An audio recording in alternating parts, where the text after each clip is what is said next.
Hello, welcome to our live stream on the new digital course, Can I? Question mark. I'm Natasha Fish, board chair of Be Emboldened. Naomi, our founder and executive director, is with me to answer all the questions about this newest course that we are so excited is launching this month. So welcome everyone. Naomi, it's good to see you. Yeah, good to see you too. And it launches today. It's As live. far as, well, wait, registration opens today. I guess it doesn't technically launch today. And I think Kevin actually made it live last night. So you could have snuck in last night. But yes, registration is officially open. Which is really exciting. And I'm just going to pop a link in the chat here for anyone who wants to check out the Live Free Collective. All of our courses are on there, but the one we're going to be talking about today is Can I? 7 questions that are most commonly asked by people who have experienced spiritual abuse. This was a course that we're going to talk about today. We're going to offer like a sneak peek into what are the content, what you can expect from each of the 7 modules. We're going to answer some commonly asked questions about the course, our digital courses. And of course, if you have any questions, we want to hear them and answer them. So please put them in the chat. We will get to all of them as we can. And if you stick around, there's going to be a discount code that you can use at the checkout between now and midnight on July 20th. So you'll want to stick around for that. So Naomi, with that, let's get into how this course came to be. We want to hear why this course, why is this important for us? So some may know we have our initial course that we ever dropped, like our inaugural course. It's called Rebuilding After Religious Abuse. We just ran a full access version of that just wrapped up. We'll get into more about what that means, full access versus on demand. But that was the first course that I wrote. I think I wrote it back in 2021, maybe if I'm not mistaken. I think we released it maybe in 2022. And so it's had quite a few runs since then. And those were the first questions that I knew I had to address in one category, so to speak, of my healing. And then I had this other category. But until I got my feet under me in the first category, I couldn't really get to the next category. Now, that may not be the case for everyone. You might need this one first and then need rebuilding after religious abuse second. So I'm open to that being possible for someone. For myself, I needed rebuilding after religious abuse. I had to understand what was going on physiologically with my triggers and trauma and not being able to read the Bible and not being able to walk into a church, or I'd come out of my skin, so to speak. And I needed to get like, what is this thing about boundaries and how do I grieve? Like I am grieving. And many of us don't even have that language to understand that that is what's happening. And it typically is what's happening. We suffered so many losses. And so I needed to get my feet under me again with that first. And then as I was doing so, I had a lot of questions about God and about the faith. So who actually is God? Is he actually good? And how do I know? And can I trust the Bible, the Old and the New Testaments? And can I do whatever I want to now? Like, I mean, I had a lot of rules. I came from a high control group. I know that can be different for different people. So what does it look like now? So I had all these other questions that then were coming up.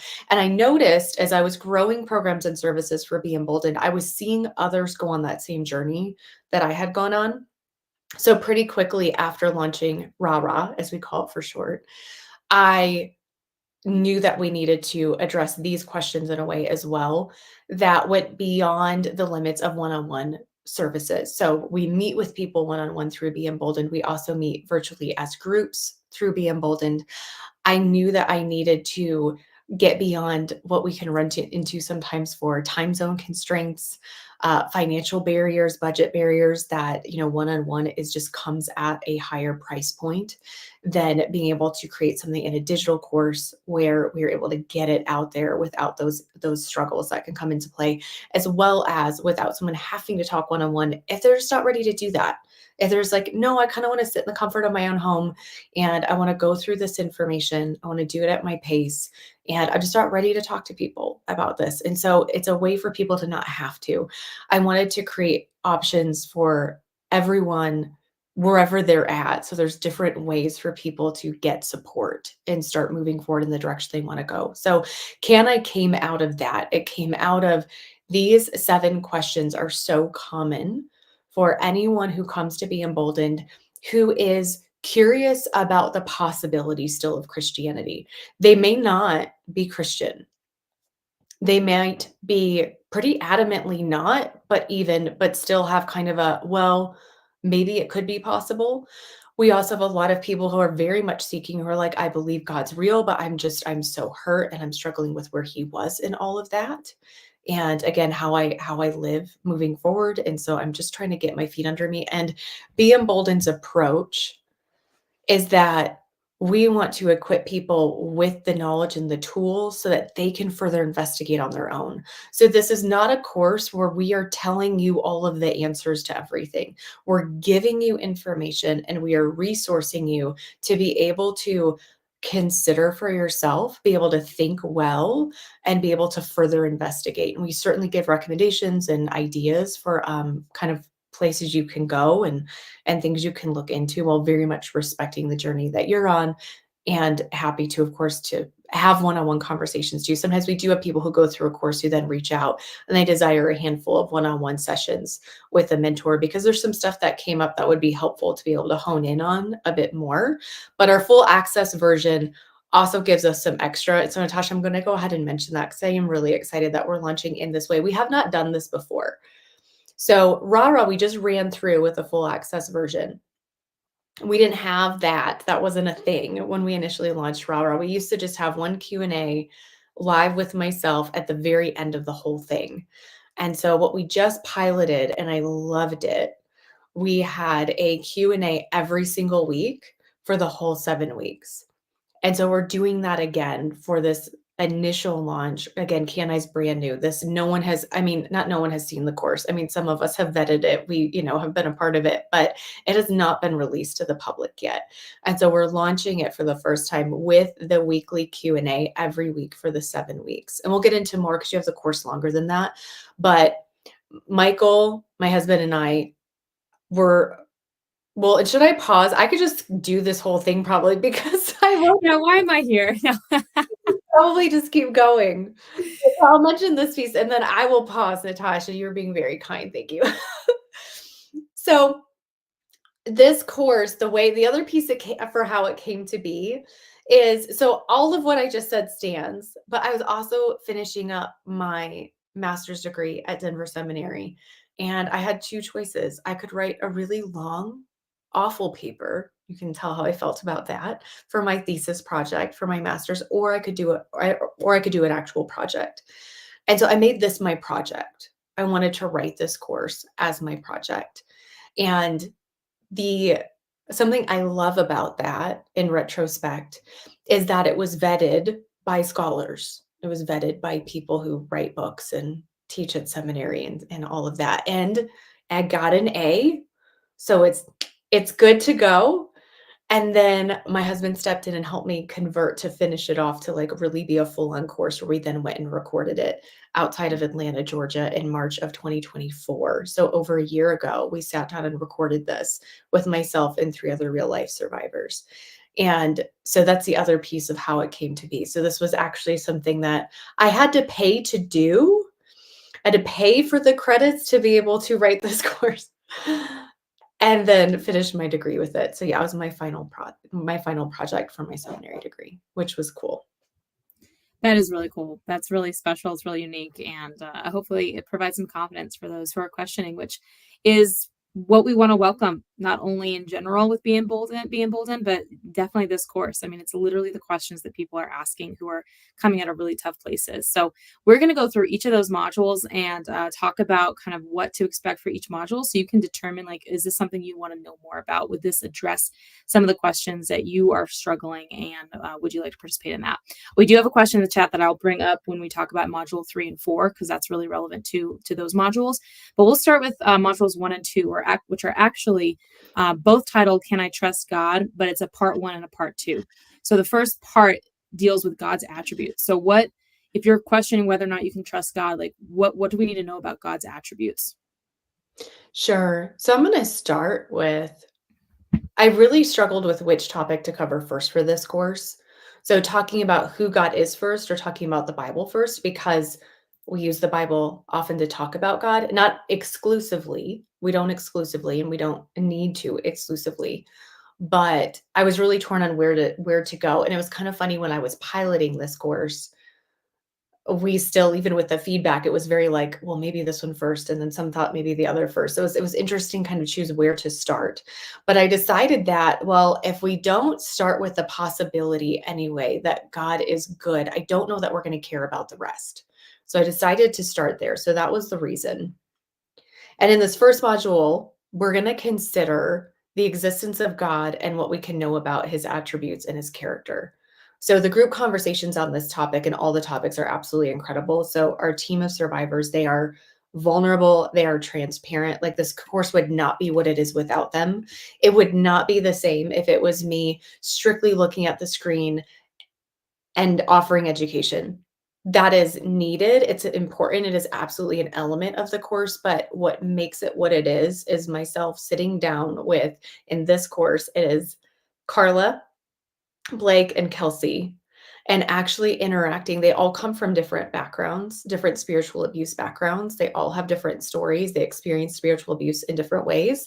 One grew up in an offshoot of the Worldwide Church of God, and another came out of a New Apostolic Reformation hyper charismatic influenced group, and another came out of a small group mentoring situation where a man took on the role of mentor and kind of created a group around him and used that to highly control and manipulate people. So very different backgrounds all coming together and being able to speak to what this has looked like for us, what our barriers have been, and what we have learned along the way. Excellent. That's really helpful to hear for those of you who haven't taken our courses before. That level of engagement has been really helpful for people watching it, that it's not just a talking head. As much as we love to hear you talk, Naomi, it's the dynamics between the people and getting to hear people's stories who are coming from different backgrounds is hugely helpful. And we do try to create like that diverse background so that there's stories that can connect with everybody's different stories. So that's part one. I agree. It's starting with, if God's not good, then why nothing else really matters, right? So God has attributes is a great place to start. The next part two of Can I Trust God, deals with the problem of evil. Now, this is a common question philosophically that everyone asks, but how does this shift kind of when we're coming from the angle of people who've been spiritually abused? What's important to talk about related to the problem of evil? Mm.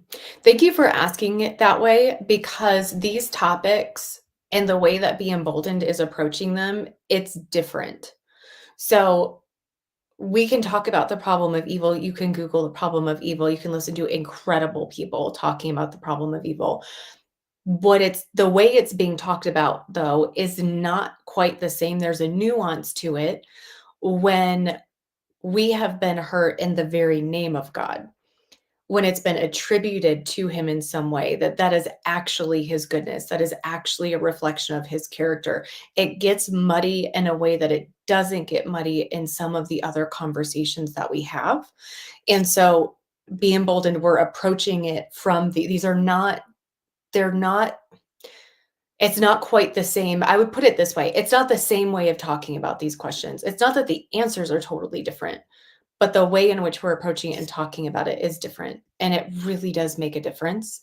So it takes on a whole different meaning. This problem of evil idea takes on a whole different meaning when it's done, again, in God's name and in his church. And sometimes it's a church building, sometimes it's a home church, sometimes it is a marriage within a home, sometimes it is on a missions field, sometimes it is in a parachurch organization. This can look like different things. So please, when I speak about it that way, it's not, I'm not pigeonholing us into it looking like a specific building or something. This can look different, but basically someone has spiritual authority and they are supposedly reflecting the Lord, and what is being done isn't associated with him. And so, okay, this evil was done. Where is God in that? So when we're thinking about this being done in his name, if he's good, then why do bad things happen to his people?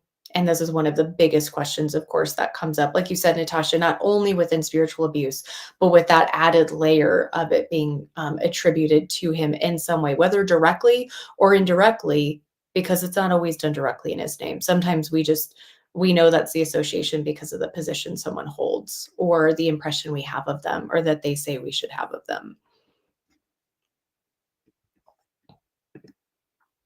That's so good. Yeah, I'm loving what's happening in the chat, by the way, too. So, guys, whatever questions you have, please feel free to ask in the chat. We do want to get to those.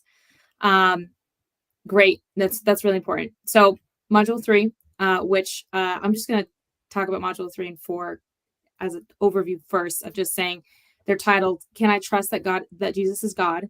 Evidence for the resurrection, as well as Can I trust the Bible?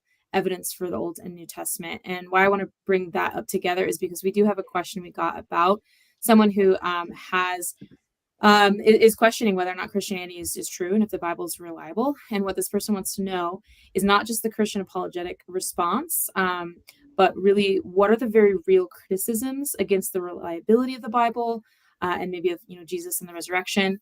Exploring those criticisms, both sides essentially. So that being said, do you think, Naomi, this course would be a good fit for someone who's wanting to go deep into both the tough criticisms against the Bible as well as the apologetic answers for why the Bible holds up?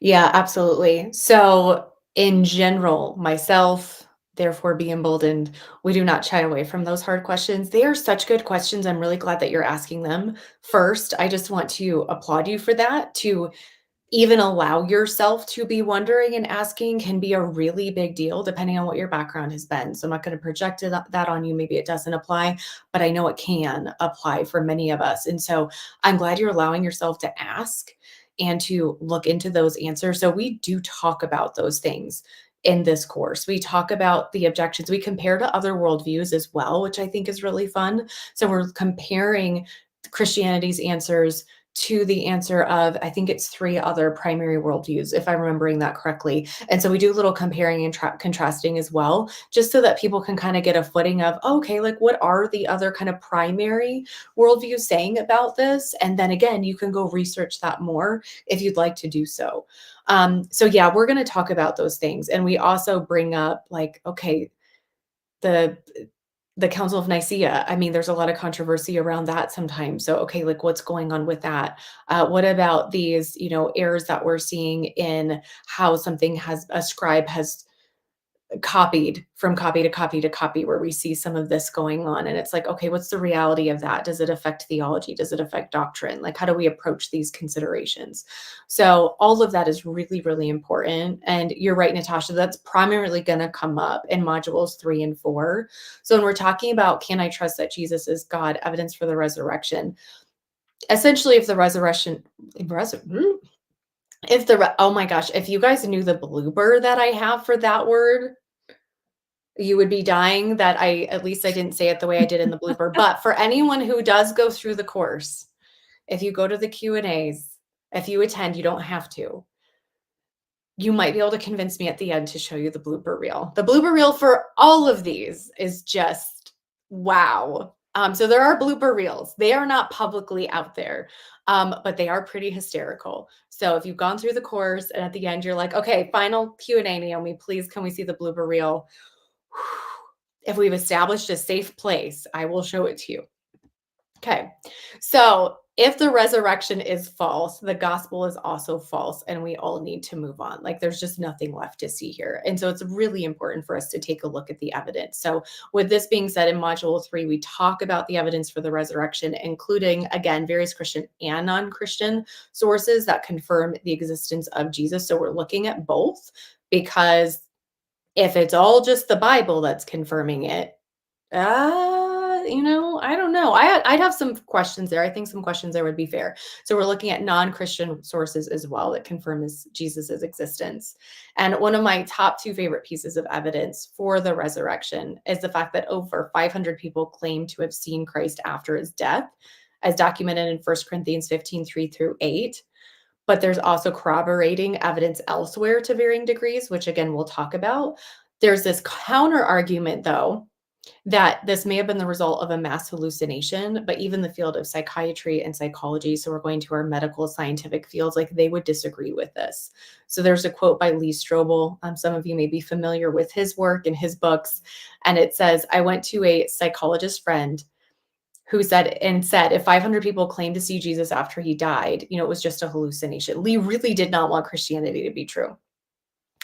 And the psychologist friend said, and the psychologist friend was not a Christian. But this person said hallucinations are an individual event. If 500 people have the same hallucination, that's a bigger miracle than the resurrection. So that is one of the kind of fun things that I personally enjoy. But we give a variety from a variety different fields of study. So depending on maybe what more so interests you, you might be intrigued and, again, want to investigate further. And then moving to module 4, Can I Trust the Bible? Evidence for the Old and New Testaments. No other book has been put under the microscope like the Bible has. Like, it is intense. And even though it has more backing in the area of literary criticism than any other ancient text, it still takes the most heat. That in and of itself, I think, begs a question of like, why? Why does it get so much attention? Why is this so important? Why has this mattered so much throughout history? That always gets my attention. So, for example, we have between 15,000 and 20,000 early ancient copies of the New Testament manuscripts, compared to, for example, Homer's Iliad at just below 2,000, and yet Homer isn't questioned at all. Both testaments have non-Christian evidence that support their events from other ancient Near Eastern texts, as well as archaeological finds and others. So again, we'll give a variety to get you all started in your continued research if you choose to. I will say, though, this course really can stand on its own if you wanted to. You don't have to necessarily go dig into all of the other things. But again, we supply you with some next steps if that's something you're wanting to do. We also go through this evidence and talk about how engaging with the Bible is still hard for many who have suffered from spiritual abuse. In fact, we have a whole course on this that has already been written and recorded as well as and is scheduled to release this fall, called Rebuilding with Biblical Literacy, because it is such a prevalent problem, and understandably so. And it 1000% also included me. I could not read the Bible without feeling genuinely triggered. And we talk in rah-rah about what that really means. When we've experienced genuine trauma, a trigger is something that actually physiologically does something in our body. Our nervous system actually does a lot of stuff, and we can feel it happening, and it can affect us up to several days afterward. And I would have that experience when I tried to read my Bible. I would also hear the false teaching that I had heard before in my head as I would be reading the words. And that was really difficult to turn off. And so again, when we're having these conversations, we're having them from that perspective. Yeah, which really makes the difference here. Was as we're going through all of this evidence and apologetics and different viewpoints, it's not gonna, yeah, it's gonna approach with that sensitivity and that awareness that really nothing else does that we know of, which is why this is so unique. So the first 4 modules focus on what we've just talked about. For the last 3, there's a bit of a shift. And so the question that is asked next, say, oh, that's great and good and whatever, but can I do whatever I want now? Talking about grace, sanctification, kind of the what now. What does that look like, Naomi? So grace and sanctification, this can I do whatever I want? Now, it comes up a lot as people are trying to figure out, like, okay, so depending on where I've landed with modules 1 through 4, how do I now make decisions about how to live my life? Like, what do I do with that? And so, yes, the next 3 are more so going to help with the 3 primary questions that come up as far as how to live as a Christian. And this is not, by no means is this exhaustive, these 3 topics. But again, I was looking at what are the 7 things that I talk about with pretty much every single person that I meet. And these 3 are among them. So we talk about grace, we talked about sanctification. We definitely define those terms. We define all of our terms as we go along so that we can start out on the same understanding of what we're talking about. So grace, I love to share about how grace is available to us all, not only to leaders. And after spiritual abuse, we often struggle with shame and fear. And because of this, we discuss how the abusive leader or leaders created an environment that fosters this cycle of shame, where it is really difficult to actually feel that we're loved, to actually feel that we can receive forgiveness if we have something that we have needed to be forgiven for. We've had oftentimes so much put on us that was not actually ours to take on to begin with, that we have been trying to repent of. And so we talk through a lot of that. And as well as reminding ourselves that justification and sanctification are not the same thing. So, though both are important, sanctification is a process. So, as Francis Schaeffer says, this is not an unbroken, inclined plane. We have to give ourselves the same level of grace that God does, and to remember to love ourselves in a First Corinthians 13 way with patience and kindness. We are not the one exception to what love looks like. If love is kind and patient, then that also applies to us. We love others that way. The Lord loves us this way. And we should apply that to ourselves as we are healing and seeking to find who he really is and how to move forward. So we talk about that too. That's great. The practical application is huge, and not just taking this knowledge that we now have and whether or not we believe it or not, but what do we do with it? Like you said, this next question, module 6, I find really interesting. It's can I live in the present? So Naomi, can you kind of unpack for us what is this question really getting at for people? Sure. So the subtitle of this one is The Truth About Calling. So we're talking about this concept of calling. So as humans, we often have this sense that we were made for something higher, bigger, greater. And this can touch on an apologetic argument, a kind of a philosophical idea called deposed royalty.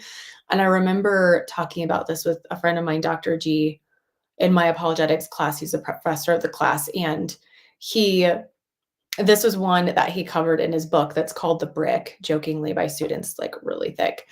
But it didn't get like a ton of attention, and it really landed for me because I'm like, I think there's a lot of this being misused in our faith environments where there's a lot of pressure on being on fire, being radical, needing to achieve something really big, have like crazy impact on our lives. And so this really stuck out to me even at the time when I was like just starting to kind of heal and consider all of what I had been taught growing up. So this again, this idea of deposed royalty. And so and I love this quote too, like Augustine also calls this like we have this sense of being made for something greater, yet at the same time, like our heart is restless. And so we talk about what does that actually mean? What does it mean that we are called to have to do something really huge, to have massive impact, to have to like what does that actually look like? Because we also have scriptures that talk about leading a quiet, contented life. So typically in environment A, scripture B won't actually be shared. So we've got to bring it all together, right? So what does this actually mean for us? There can be so much pressure around this idea of calling. And our primary call that we all share as Christians is loving God and loving people. And that can be done in a variety of ways that make sense with who each of us has been uniquely designed to be. And so I love talking about this topic because it tends to relieve a lot of stress and pressure that has been put on someone when we do get to talk more about it. So I'm thrilled with how this module turned out. That's great. Naomi, that just you talking about that makes me think of how a lot of people can get connected to unhealthy religious groups through a true desire to make a difference and to make an impact and to have a calling and have purpose, and people who are smart and gifted. And a lot of people think like, oh, people who get involved in cults or religious harm like are stupid or are, and that's not true at all. Like there are groups that are actively recruiting college campuses, people who are on the cutting edge of their careers, their gifts, their talents, their energy. And it's because we have this in us to want to be part of something that matters. And so when that has been taken and then used against us, used for unhealthy purposes, abusive purposes, it's so hard to come back from that. And you have that conflict of, I feel like I'm meant for something more, and yet that was used against me. And so I love that we're addressing that. Mhm. Now, the final module, number 7, is maybe one of the hardest questions for anyone to answer, who's been through religious harm, and comes out the other side even maybe and decides like I do believe in Christ. The Bible is legit and this is all real. Can I go this whole Christian thing alone? Let's talk about community. Yeah. Can I go this whole Christian thing alone? The reality of community. So leaving an abusive group can lead to Yeah, really painful loss. So, and that can cause us to want to isolate. So, we need to reestablish a sense of safety after we've experienced this trauma, and re entering a very similar environment is unlikely to be a candidate for providing this, right? So, there's a uniqueness to spiritual abuse of we are oftentimes going to be encouraged to re-enter an environment that looks very similar to the environment in which we had been harmed. It's not necessarily the case for other forms of abuse. Now it can be, but it's not as common as it is with spiritual abuse. And so again, there are some barriers here that exist. So I mean, I've commonly heard like you just have to get back into church, or that's really what you need. Like the church is really what you need. You really need to be able to do these spiritual practices and corporately gather and worship. And I don't disagree with that being a goal to have. I had that goal for myself. I'm now able to, which I'm so grateful for. But when I tried to push myself to do it before I was ready, things got way worse, like scary worse. Like it was from a mental health perspective, like intense and dangerous. So, and I share about that in my story and some other places. So I won't get into it more now, but when we are desiring to move forward and yet the place in which we're being told to go heal feels just inaccessible to us, we can just want to isolate. And so what do we do? And so knowing that this idea of community can be so triggering, and that it doesn't seem like an option for a period of time. Again, we can understandably want to isolate, but we can also struggle with believing that, taking time is wrong. We can get pushback that it's wrong, but time away can absolutely be necessary in order to have some time to heal and be able to find that sense of safety again, find that confidence in who God is, who you are, made in his image, how to read the Bible and double check what you're being taught. Again, that's going to be our third digital course coming out at the end of October.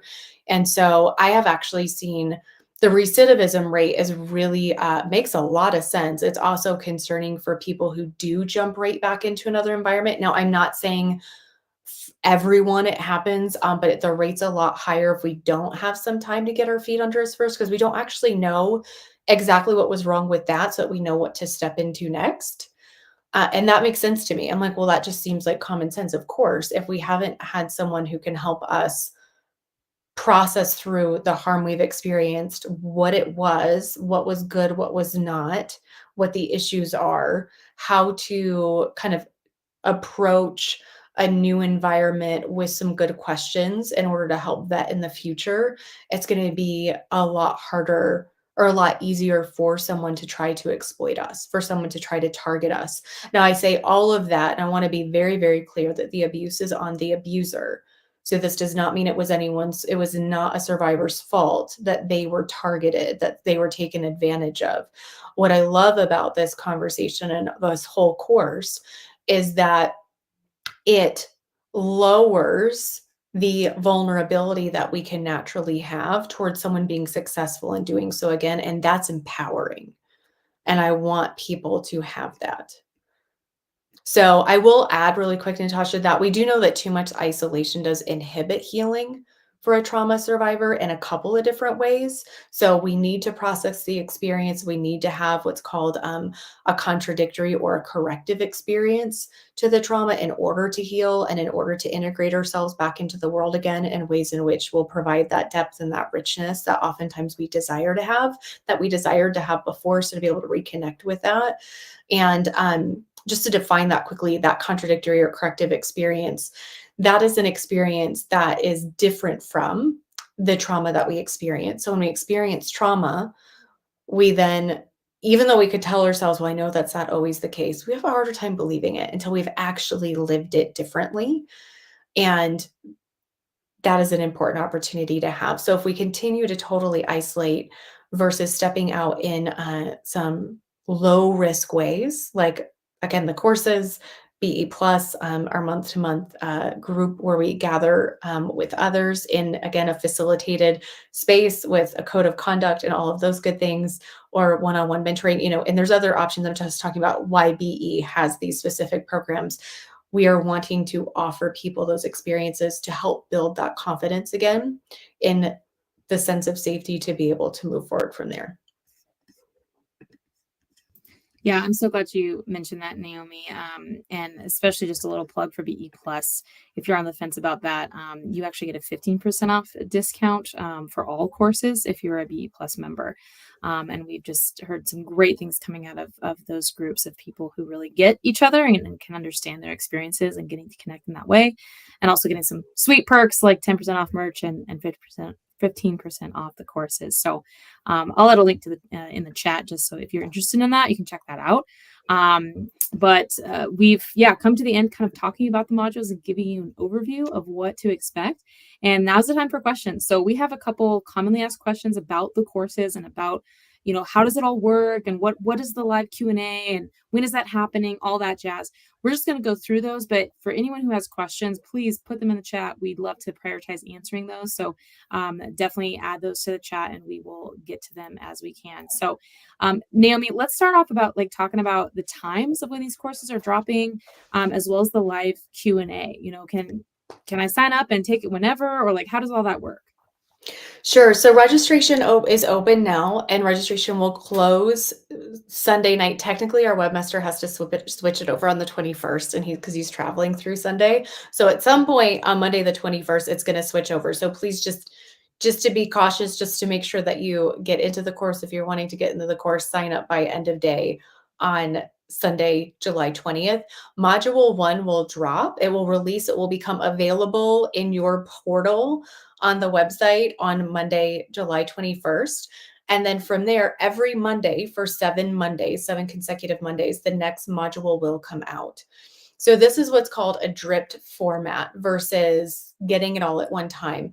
And the reason we do that, it's twofold. One, it can be overwhelming. The statistics actually show that when someone gets the whole course at one time, they're way less likely to finish it. And so we took that seriously. We're like, okay, well, this seems like it's just more helpful for people. It doesn't produce the same level of anxiety potentially. We certainly don't want to do that. So let's offer it dripped. It also aligns really nicely for this version of us offering the weekly Q&As. So the weekly Q&As will be every Wednesday, starting Wednesday, July 23rd. I believe the last one is Wednesday, September 3rd. Don't totally quote me on that, but I'm pretty sure. So that would be 7 consecutive Wednesdays. And it's from 4:30 to 5:30 p.m. Central Time.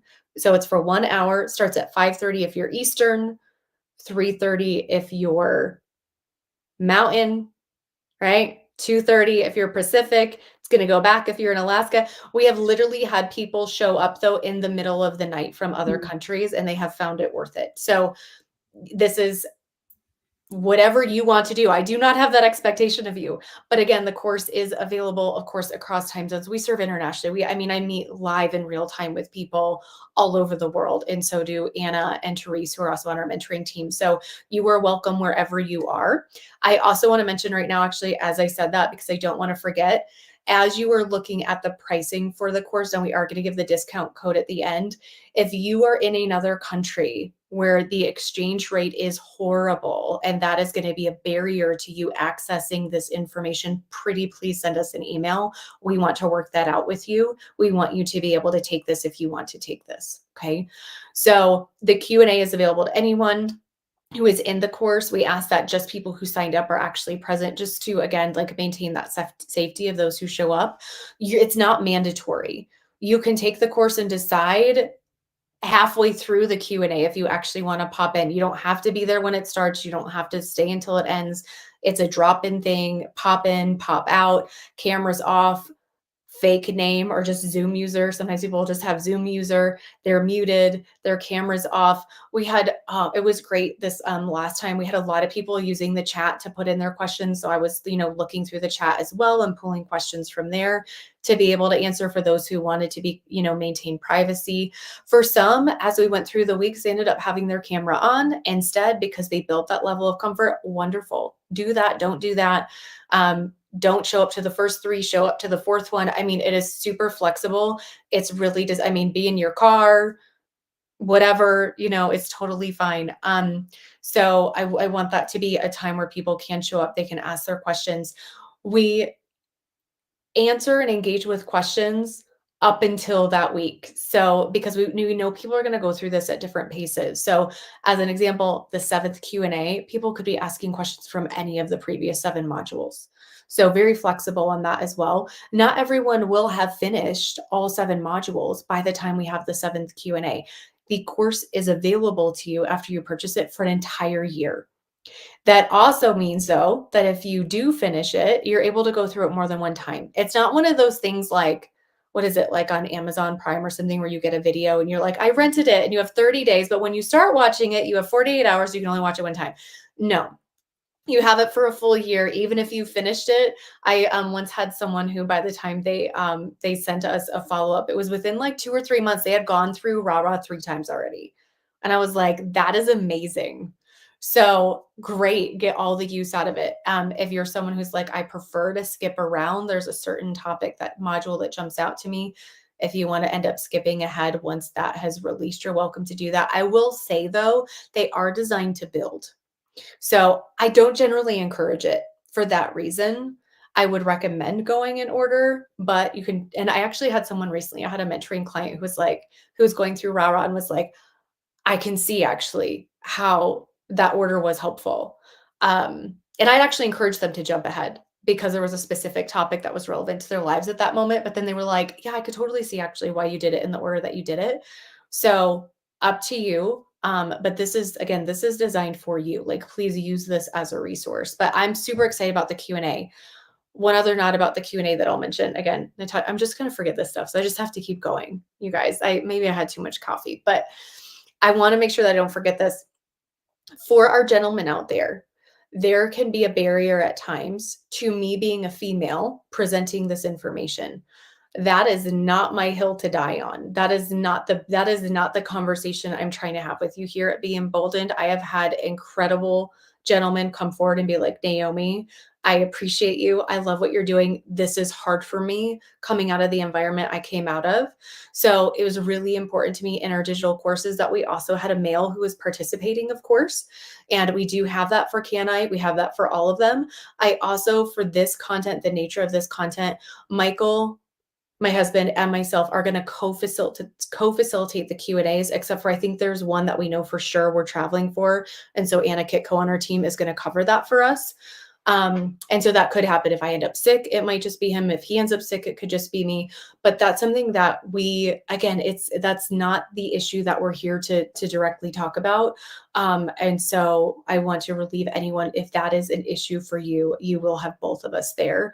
And Michael is incredibly well studied on this material. Like I said, he ultimately jumped in and helped create this as a course. He knows this information inside and out. So I'm really glad that he'll be there too.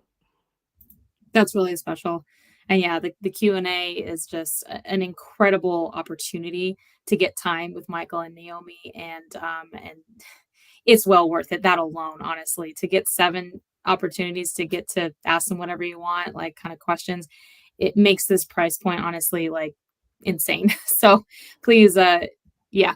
Well, I'll mention that. Well, I was going to mention that for 60 minutes for one-on-one mentoring it's priced at $130. So it's basically the entire course. So all 7 modules with the weekly PDFs, with the weekly summary sheets, with 7 hours of Q&A with 2 people present instead of just 1. It's priced at 2 hours of one-on-one mentoring time. So that is, and I'm not saying that as in it's not still a budget item. Like, I understand that. I hope that the discounts help. If you are a BE Plus subscriber, like Natasha mentioned, I don't know if this part was clear, so I'll add it just in case. It does double, like it stacks with the code that we're going to give you. If you reach out, like, we can ensure that that happens. And so it will have a greater discount if you're a BE Plus subscriber, for those who that's relevant for. But I'm hopeful. We also do have a 2-month payment plan. So you are able to set it up for 2 payments. You just have to send us an email at hello@beemboldened.com. We'll invoice you for it. So you'll just purchase it differently. And then we'll be able to get you checked out, so that you can access the course still. Yeah, thanks for mentioning that, Naomi. Our next question, I actually want to wrap into one that's was asked in live here today. So Kimberly is asking, if to explore the additional resources that you mentioned, to really dig in. How much time should she expect to dedicate each week? So maybe you can answer that as far as like just kind of bare bones what the course is, and then also for additional resources that are offered in the course, like how much more time would that be? And I think this really also ties into the question about, do you need to buy any other materials for this course? So can you talk about kind of all those three things, Naomi? Absolutely. Kimberly, thank you so much for asking that. So I'm going to do the second question first, Natasha, that you just asked. You don't have to buy anything else. So no, you have the content, you have the Q&As, you have some of the resources to our YouTube channels and videos. We try to do a mix of videos, podcasts, and books, just because we recognize people like different mediums, forms of accessing information and digging in. So we like to give people a bit of a variety depending on what their bent might be. So even some of those additional resources wouldn't cost anything. Or maybe you can get them a local library or something, of course, as well. But no, you don't have to purchase anything else. At the end of each module, with each module, you have 2 attachments that you can download or print. One is the weekly summary. So it's a double-sided sheet that just summarizes some of the key points from the week and then gives a couple of reflection questions if you want to consider those between, then and the next module. And then the other one is an outline. So you can fill that in as you go. Some people like it because it helps them stay engaged while they're listening and they're watching. We always put any biblical references on there. I like to include those so that people know that they're coming, because that can be really difficult to be surprised by.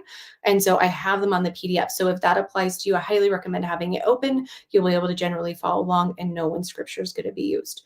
So as far as the additional resources mentioned to really dig in and how much time it takes. So between the modules and just really taking some time with those and allowing yourself some reflection time, kind of thinking about it, giving some space, we estimate around 2 hours, like 2-ish hours a week.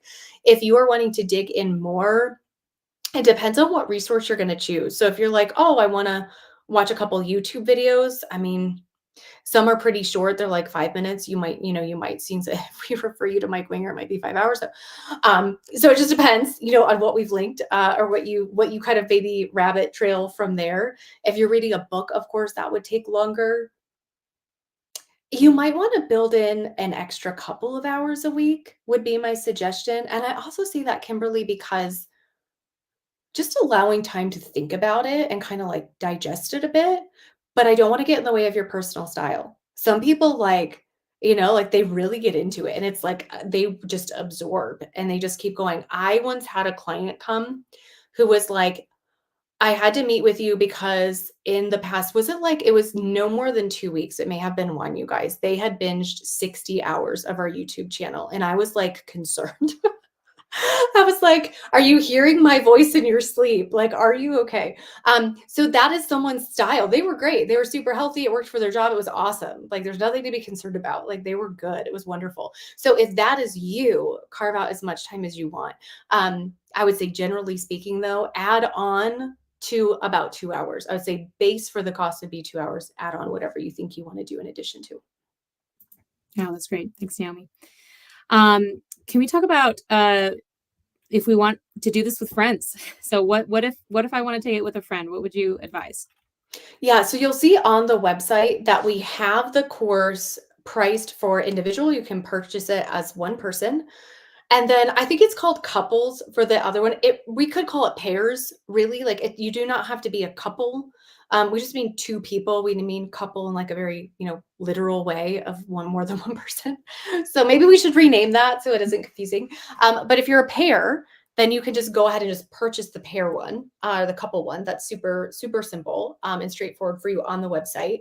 And the discount codes will apply then to that rate. That rate is already discounted down. So it's not just the price times 2, it is reduced. So then you can get your discount on top of that.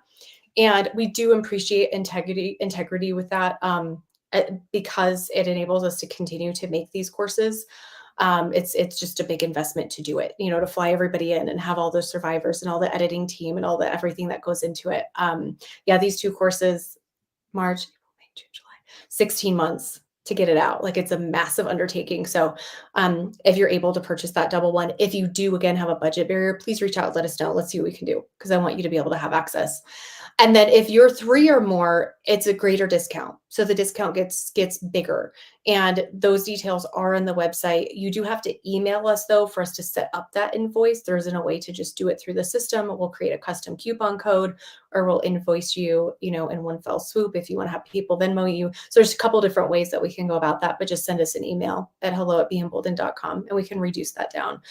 We have also had churches interested in going through like with a small group study or something like that. And so if that is relevant, please reach out and we can talk corporate license for that piece. Yeah, I'm just adding to the chat just kind of those costs that were listed in the email and on the website, just so that you all can see kind of how that discounts. The more the merrier. So, and please email with the questions about that. I did get a live question in the chat that I want to butt back to real quick, which I think the answer is yes. But Melissa's asking, we list resources at the end of each module. That is correct. Yes, it's correct. And it's on the weekly outline. So if you open up that attachment, it's going to be at the end. So we have a resources piece. And the book, I saw that too, the book by Dr. G, it's called Christian Apologetics. He had a second edition come out. I think it was just a couple of years ago. I could be mistaken, but yeah, Christian Apologetics by Dr. Douglas Groothuis. It's Groothus. UIS, Natasha, IUS, UIS. I'll put it in the chat for everybody, Yeah. so you don't have to worry about not trying to spell it right. I know I spelled it wrong for a long time. And he is the nicest guy, and he very much cares about this. Like, he is like the first person at seminary who was like, something happened to her. And he was just so patient and so kind. And so I hope that helps. If you purchase this book and you're reading through it, you are reading the words of someone who cares about this. And so I love being able to recommend it. Absolutely. That's good. That's good. Let's see. I know we're coming down to the wire here, so definitely any questions, please ask those before we end our time. But I think just we'd love to hear, where are we headed with BE Collective? You talked about RARA, you talked about biblical literacy that's coming up this fall. But talk to us about the future of these courses. So I got a message actually from Kevin, who is our webmaster. He was, man, we just had lunch yesterday and we were reflecting on how it's 2 weeks over the 5-year point of him and I actually getting connected through Doug Groothuis, actually, funny enough, to get the website built, the initial website for Be Emboldened, which wasn't even called Be Emboldened at the time. And so we were reflecting on that. And he sent this email today when he's like, okay, Can is live. And he's like, this is crazy. I remember like years ago now how this was going to be a collective. So Live Free Collective, I mean, it's not a collective when it's one course, right? Like that's just rah-rah. That's just rebuildingafterreligiousabuse.com, which isn't a website. So I have nothing to do with that website. If there is one, please don't blame it on me. But like, it's not a collective, it's one course, but we knew from the beginning that it was going to be a collective. That was the goal. And so he emailed this morning. He's just like, congratulations. Like it's officially a collective, like this whole team that has come together to make this happen. And so there is something that, feels a bit emotional about that we are finally a collective. And so with Can I coming out, we already have Rebuilding with Biblical Literacy. So it's considered the second in our rebuilding series specifically. That is a 4-module course. So it is a bit shorter. And that one is going to be coming out. We're going to be announcing it officially. If the dates don't change, it will be mid-September. And the course will start the end of October. It'll be done the week before Thanksgiving. There's a possibility it could get pushed to the beginning of 2026. I'm really trying not to do that because I have multiple people right now that I meet with one-on-one where I'm literally going through this content with them. It is so needed. I don't want to be sitting on it any longer than I have to. And so I really want to get it out in that time frame. So as of right now, that is the plan. That is the goal. The course is done. And Michael has just come on our team. He helped write Biblical Literacy. And like I said, he had a part in Can I as well. And so this is a huge area for him. This is a direction he's going with, even likely a master's degree in the future. Like he loves course writing. He loves research. He loves doing this work. He's a lot of our research for Be Emboldened. Even when I'm meeting with someone and a question pops up and I'm like, hey, can you pull me some resources for this? And he's just great at it. So, and he loves it. So he is making the transition actually to be on the Be Emboldened team, because since we recorded these courses 16 months ago, we have not been able to work on the next 3 that we already know we're doing. We already know the next 3 topics, but it just hasn't been feasible. So he has actually transitioned, and it is now a part of his job is to start working on the next one. So our goal is that we always pilot before we record. We don't want to record and then find out we should have changed something. So we always pilot first. So please stay tuned. We will, at some point next year, that is the plan, we will be putting out a notice and asking for a small group of people to pilot the next one, and then we'll move towards recording. We will continue to grow. So again, I technically know the next 4. The 4th one's just going to be a lot harder to pull off. So we will do the other 3 first while I figure out like who is going to help me with the 4th one. But we already know the next 4. So this is going to continue to grow. And we will continue as well to offer full access versions throughout the year. So Rah won't get another one till next year's. With our conference coming up in September in Tennessee, there just won't be the capacity and the ability timeline on the calendar to do it. Rah will get a full access version again next year. It is currently available on demand on the website, and it is at a lower rate because of that, because it does not have the Q&As. So that is always available when someone is going to need it. So we'll offer full access. We'll also have on demand, and that way people can choose what's going to be the best avenue for them. But yeah, this will continue to grow. That's what we're hoping for. This website has unlimited storage. So There's the that. sky's the limit. Yeah, that's good. Well, we are at the end of our time here, so I just do want to point you guys, if you have more questions, we do have a FAQ on the site that you can check out. I think it's close to the bottom, if not at the bottom, so keep scrolling. But the FAQ does just point out some of these questions and others if you have more questions, and of course, you can email us with that too. But I just want to end our time with just sharing a testimony that I think is really relevant, especially to this audience, just because seeing some comments in the chat and how Naomi talked about, the diversity of the experiences that's represented in this course. Sometimes the abuse happens, in a home, even by a father figure or a father, or in a small group, or something that's not, you can't point to, this denomination or this group that's organized. Like, it just happened by someone that you trusted. And so this testimony, it comes from Kelsey, who's in the Can-I course. She's talking, and that's her story. And she says, I encourage you to take this course because Naomi presents some really wonderful information about the reliability of the Bible that you will find both encouraging and helpful in trusting the Bible again. So, Naomi, I'll pass it over to you for one final reminder before we close out. Yes, I just wanted to touch on this one more time. I know I opened us with this. I want to end us with this too, because I just want to make sure that until we can get it fixed on the website, which should be this evening, I don't want it to cause confusion. The full access, it does say full access on the website. It doesn't actually currently describe what that means. So again, it means that you are also going to have the option, not mandatory, the option for the 7 weekly live Q&As with myself and Michael, pending everybody being healthy and us not being out of, with us facilitating. So again, that's going to be Wednesday starting July 23rd through, I believe it's Wednesday, September 3rd from 4:30 to 5:30 p.m. Central Time. That is included in what you are signing up for. And again, when you sign up, you get a confirmation email, and in that email is your Zoom information, and the Zoom information is the same for all 7 weeks. So please keep that email, hold on to it, and you'll be able to just click that link every week for 7 weeks and attend. Again, pop in, pop out, miss one, whatever it needs to look like for you. I get it's summer. And so people are kind of all over. But I just, again, wanted to give that reminder because I'm like, oh, it's not on the website. It will be. Stay tuned. It is coming. We're getting that up there. Great. Thanks so much, Naomi. We really appreciate everyone joining today. Thanks for your time. Thanks for your questions. Thanks for your engagement in the chat. We really hope that this course is helping people. That's what we want. That's why we're here. We're not here to make money. We're not here to do anything other than take what we've learned and give it to people who need to know and who can be helped by it. So if not for you, maybe share this link with someone else who might be a good candidate to take this course, or take it with them. We got discounts for that. So, all right, everyone. Thanks so much for joining.